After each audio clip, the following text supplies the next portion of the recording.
Assalamualaikum warahmatullahi wabarakatuh. Saya dari kelompok 8 ingin mempresentasikan hasil diskusi kami yang berjudul tes inteligensi,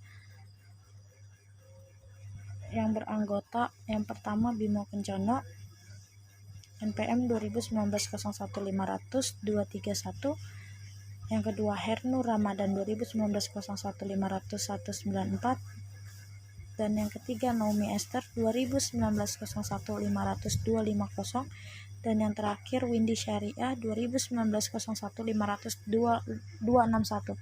Saya di sini akan mempresentasikan pengertian inteligensi. Pengertian tes inteligensi adalah tes berupa kemampuan yang berhubungan dengan proses kognitif berpikir, daya menghubungkan, serta kemampuan dalam menilai dan mempertimbangkan. Nah, tes inteligensi ini bisa menggambarkan kapasitas umum individu.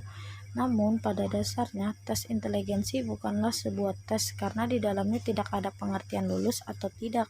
Salah satu yang ingin dilihat dari seorang individu dalam proses pemeriksaan psikologi adalah inteligensi yang merupakan suatu bagian dari keseluruhan kepribadian seorang individu. Sekian dan terima kasih. Saya akan melanjutkan slide ketiga yang berjudul aspek-aspek dalam tes inteligensi. Tes inteligensi ini dapat juga dipandang sebagai suatu tes kesesuaian kemampuan atau tes bakat. Pengertian bakat yang dimaksud adalah kemampuan atau aspek intelektual yang menunjukkan kekuatan, kelemahan, dan cara berpikir seseorang.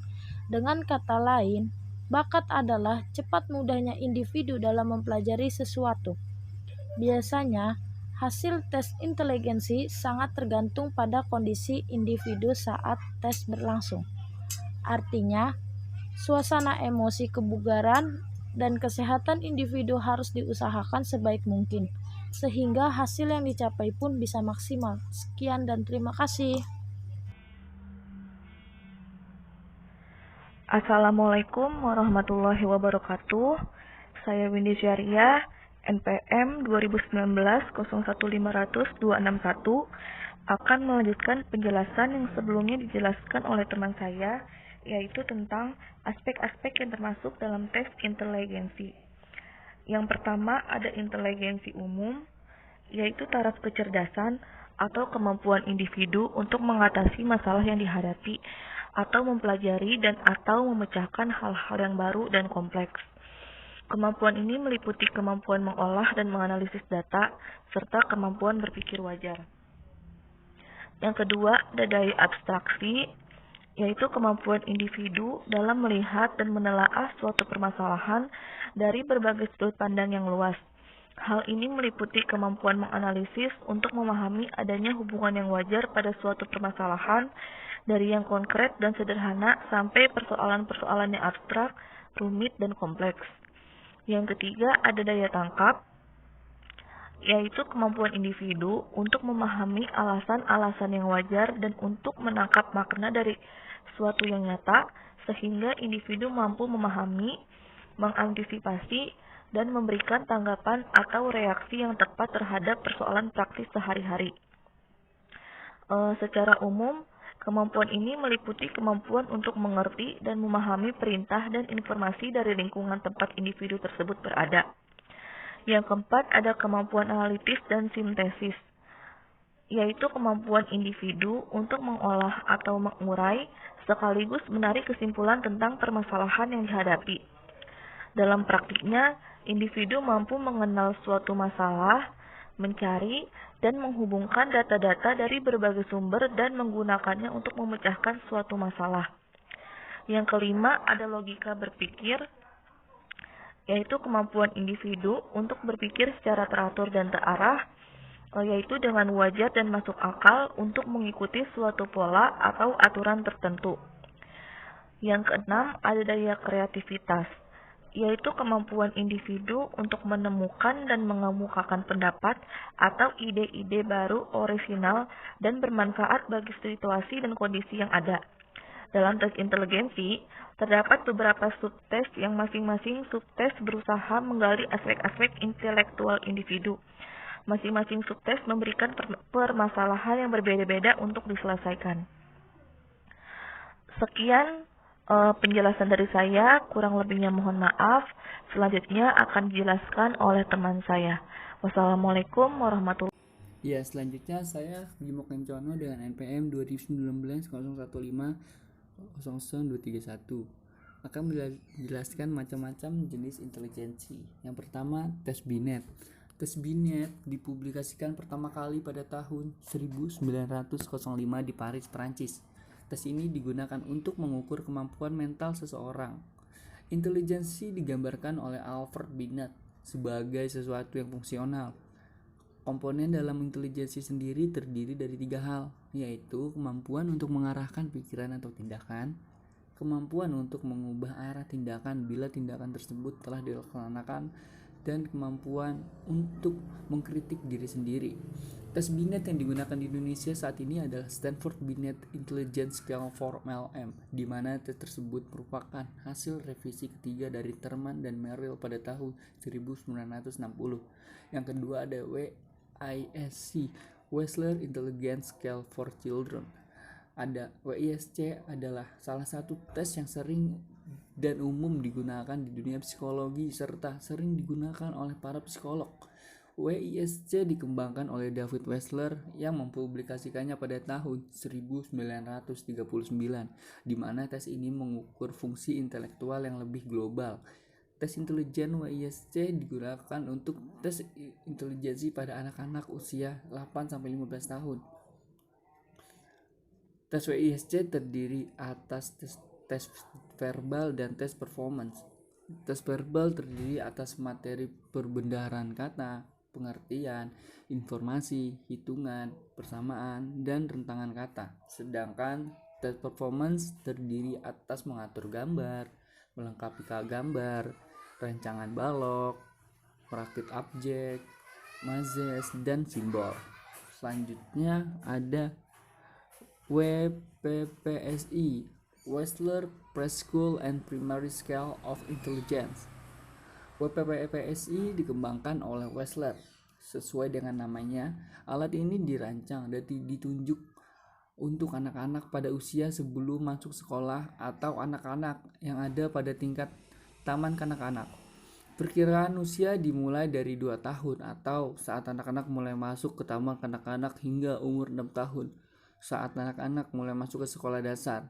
Alat tes ini bertujuan untuk mengetahui tingkat kecerdasan anak secara keseluruhan serta dapat juga digunakan untuk mengidentifikasi karakteristik keterlambatan atau kesulitan anak tersebut. Tes merupakan alat tes intelijensi yang telah diadaptasi di Indonesia. Tes ini dikembangkan oleh Rudolf Amtheur di Frankfurt, Main, Jerman pada tahun 1953. IST terdiri dari 9 subtes, antara lain Satzgerung atau SE yaitu melengkapi kalimat, word always yaitu atau WA yaitu melengkapi kata-kata, analogien atau AN yaitu persamaan kata, Gemeinsamkeiten atau GE yaitu sifat yang dimiliki bersama, Recaufoben atau RA yaitu kemampuan berhitung, Zahlenreihen atau ISR yaitu deret angka, Figuraunsuahel atau FA yaitu memiliki bentuk, Wurfelaufen atau WU yaitu latihan balok, dan yang terakhir Merkaufben atau MI yaitu latihan simbol. Tes IST terdiri dari 9 subtes, terdiri dari 176 item soal. Waktu pengerjaannya yang dibutuhkan dalam penyajian tes IST ini kurang lebih selama 90 menit dengan instruksi yang berbeda-beda dengan setiap subtesnya. Tes IST ini membutuhkan seorang tester yang memiliki keterampilan dalam penyajikan tes dan proses scoring serta interpretasi yang memakan waktu. Tes ini dapat dilakukan secara individual maupun klasikal. Selanjutnya ada SPM, Standard Progressive Matrix. SPM adalah tes intelijensi yang dirancang oleh G. C. Raven pada tahun 1936. serta diterbitkan pertama kali di tahun 1938. SPM yang dijumpai di Indonesia yaitu hasil revisi pada tahun 1960. Tes SPM mengukur kecerdasan orang dewasa. Tes ini mengungkapkan faktor general atau kemampuan umum seseorang.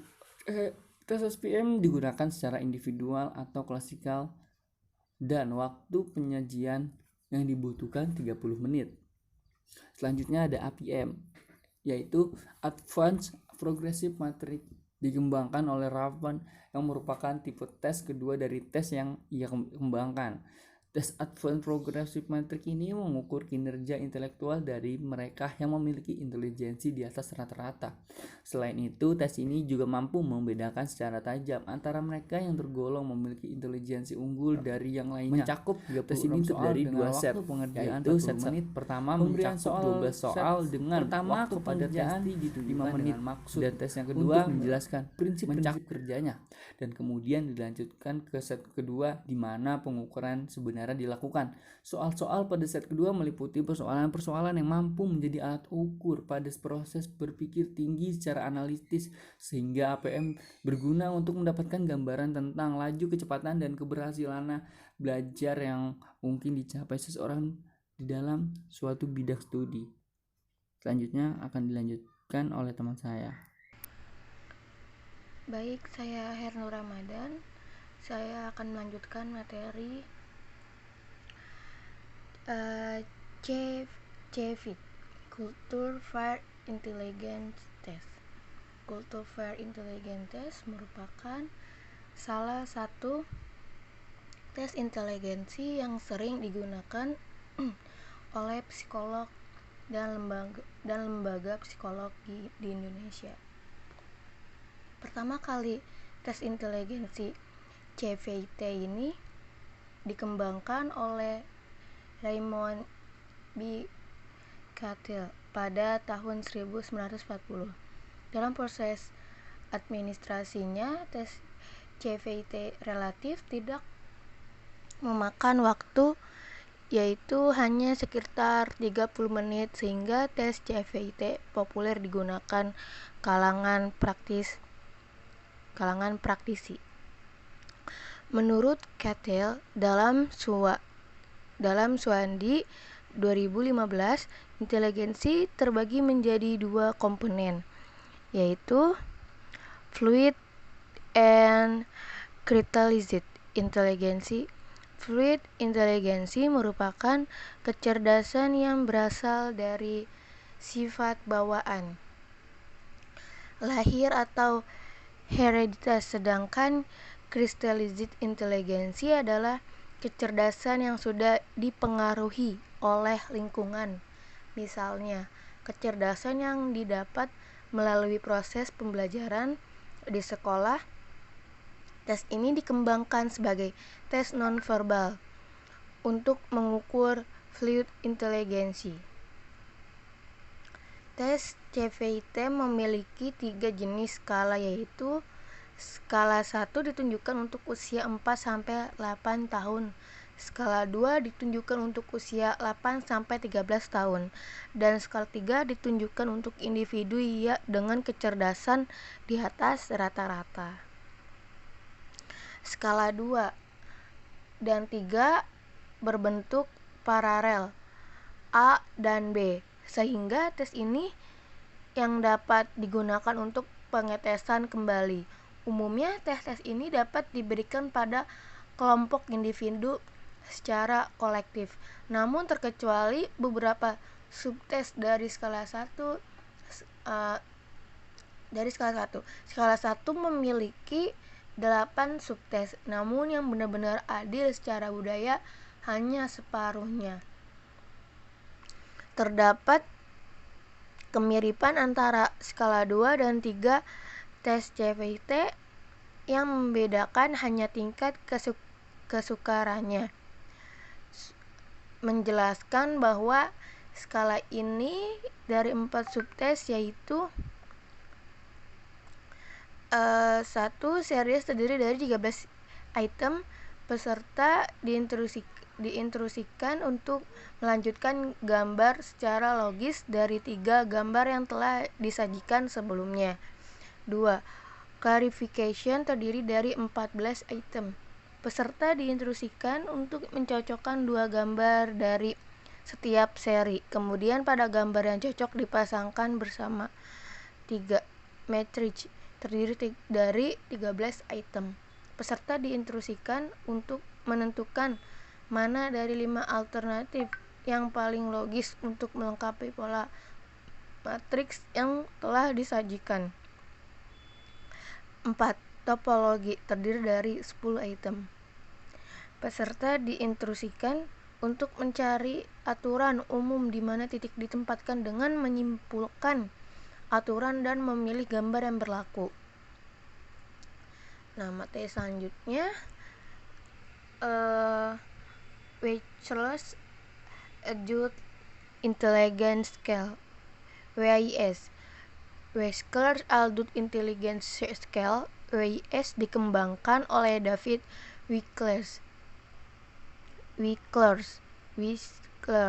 akibat rasa ketidakpuasan dengan batasan dari teori Stanford sampai Binet dalam penggunaannya khusus dalam pengukuran kecerdasan untuk orang dewasa.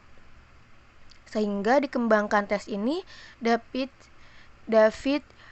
Wechsler kemudian meluncurkan tes kecerdasan baru yang dikenal sebagai Wechsler's Adult Intelligence Scale (WIS) pada 1955. Tes ini digunakan oleh orang dewasa 16-75 tahun atau lebih. Pelaksanaan tes ini dilakukan secara individu. WIS menjadi alat tes yang paling populer karena paling banyak digunakan di dunia saat ini. Tes ini semula bernama Wechsler's Bellevue Intelligence Scale (WBIS). Tes inteligensi ini memiliki 6 subtes yang terkombinasikan dalam bentuk skala pengukuran keterampilan verbal dan 5 subtes membentuk suatu skala pengukuran keterampilan tindakan. Ma'arif 2017 menjelaskan materi tes WIS terbagi menjadi 11 subtes.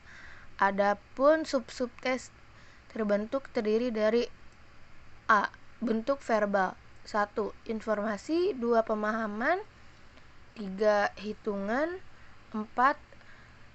Persamaan 5. Rantang angka dan 6. Pembendaharaan kata. B. Bentuk performance 1. Simbol angka 2. Melengkapi gambar 3. Rancang balok 4. Mengatur gambar 5. Merakit objek. 9. TIKI Tes Inteligensi Kolektif Indonesia. TIKI merupakan akronim dari Tes Inteligensi Kolektif Indonesia. Tes diciptakan berdasarkan kerja sama Indonesia dan Belanda. Tujuan dari dibuatnya tes ini adalah untuk melihat standar inteligensi di Indonesia serta membuat alat tes inteligensi yang berdasarkan norma Indonesia. Tes ini secara keseluruhan dibagi menjadi 3 tes: TIKI dasar, dan TIKI menengah, dan TIKI tinggi. A. TIKI dasar. TIKI dasar merupakan tes inteligensi yang paling awal dari ketiga tes yang ada. Tes inteligensi ini diperuntukkan untuk anak-anak yang pada tingkat ke sekolah dasar hingga sekolah menengah pertama kelas 2. TIKI dasar mengukur inteligensi dengan berhitung angka, menggabungkan bagian, eksklusi gambar, hubungan kata, membandingkan beberapa gambar, labirin atau maze, berhitung huruf, mencari pola, eksklusif kata, yang terakhir mencari segitiga. B. Tiki menengah. Tiki menengah merupakan alat tes inteligensi kedua dalam rangka Tiki yang diperuntukkan untuk anak yang berada pada tingkat sekolah menengah pertama kelas 3 hingga sekolah menengah atas. Pada Tiki menengah, peserta tes akan diminta untuk perhitungan angka. Perhitungan angka menggabungkan bagian, menghubungkan kata, eksklusi gambar, berhitung soal, meneliti, membentuk benda, eksklusi kata, bayangan cermin, berhitung huruf, membandingkan beberapa benda, dan terakhir adalah pembentukan kata. C. Tiki tinggi. Tiki tinggi menjadi alat tes inteligensi yang termasuk ke dalam rangkaian Tiki yang berada paling akhir dan memiliki tingkat kesulitan yang paling kompleks. Dalam Tiki tinggi sendiri diperuntukkan bagi individu yang ada pada tingkat perguruan tinggi serta orang dewasa. Pada Tiki tinggi, peserta tes akan diminta untuk berhitung angka, penggabungan bagian, menghubungkan kata, abstraksi nonverbal, deret angka, meneliti, membentuk benda, eksklusi kata, bayangan cermin, menganalogi kata, bentuk tersembunyi, dan terakhir adalah pembentukan kata. Nah, yang ke-10 CPM, Colored Progressive Matrix. CPM atau Colored Progressive Matrix merupakan salah satu alat tes yang dibuat Raven. CPM sendiri merupakan alat tes yang dibuat dikarenakan adanya keperluan pengetesan inteligensi pada anak-anak yang tidak menggunakan alat tes Raven sebelumnya, yaitu SPM atau Standard Progressive Matrix. Alat tersebut menjadikan CPM terdapat digunakan pada anak-anak dengan rentan usia 5-11 tahun dan orang dewasa, namun dengan syarat memiliki tingkat pendidikan yang rendah. Perbedaan yang mendasar antara SPM dan CPM adalah adanya warna pada alat tes CPM. 11. SON. SON merupakan akronim dari Snyder's-Omen Nonverbal Scale. SON merupakan salah satu tes inteligensi nonverbal digunakan untuk individu dengan rentan usia 3-16 tahun. Alat tes ini juga tidak hanya sebatas untuk individu dalam kondisi normal, namun juga dapat digunakan untuk individu dengan disabilitas seperti turanungu. Alat tes ini dapat digunakan untuk individu dengan turanungu dikarenakan tes SON berbentuk puzzle dan rangkaian gambar yang perlu dicocokkan dan peserta tidak dituntut untuk menjawab perintah yang diberikan. SON sendiri dirancang mulai pada tahun 1939 sampai 1942 di Amsterdam, dan kemudian dalam perkembangannya banyak dilakukan revisi pada item alat tes ini. Oke, sudah selesai penjelasan saya. Terima kasih.